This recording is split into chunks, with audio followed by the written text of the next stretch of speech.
Hello, hello, તમારું નામ શું? મારું નામ રણજીત સિંહ. ઓકે, તમે કેવી રીતે અહીંયા અમે આ એ જોઈને જ આવ્યા છીએ એ છૂટા છૂટા વેટ લોસ કરો. ઓકે ઓકે, તો તમને અહીંયા આવીને કેવું લાગ્યું છે? અહીંયા આવ્યા સારું લાગ્યું છે મને, ઘણું સારું. શું હતો પ્રોબ્લેમ તમને પહેલે? પહેલેથી પ્રોબ્લેમ મારો બેક પેઇન ઉઠો એટલા માટે જીમમાં જવાનું હતું એટલે જીમમાં આવ્યો. ઓકે ઓકે, અને આવ્યા પછી તમારું કેટલું વેટ લોસ થયું છે? અહીંયા આવ્યા પછી અમારું 4 કિલો વેટ લોસ. કેટલા મહિના? 3 મહિના. 3 મહિનામાં. અને હવે કેવું લાગે છે? હવે સારું લાગે છે. ઓકે, પહેલાં કરતાં શું ચેન્જીસ આવ્યું તમારામાં? ફૂર્તિમાં રહીએ છીએ અને એક્ટિવિટી સારી રહી છે.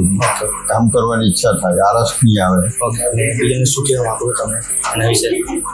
બીજાને કહેવા એવું કે ભાઈ આપણે આવ્યા છે તો સારું છે, આવવા જેવું છે ને એક્ટિવિટી બધી યુઝ કરવા જેવી છે. અહીં મશીનો કેવા છે, માણસો કેવા છે? મશીન એકદમ સારા છે ને બધા માણસો એકદમ સારું ફિલ્ડમાં રહે છે. સ્ટાફનું બિહેવિયર કેવું છે? તમને કેવું મજા આવે છે? સ્ટાફ સારો, એકદમ સારો, એકદમ કમ્પ્લીટ સારો. Thank you.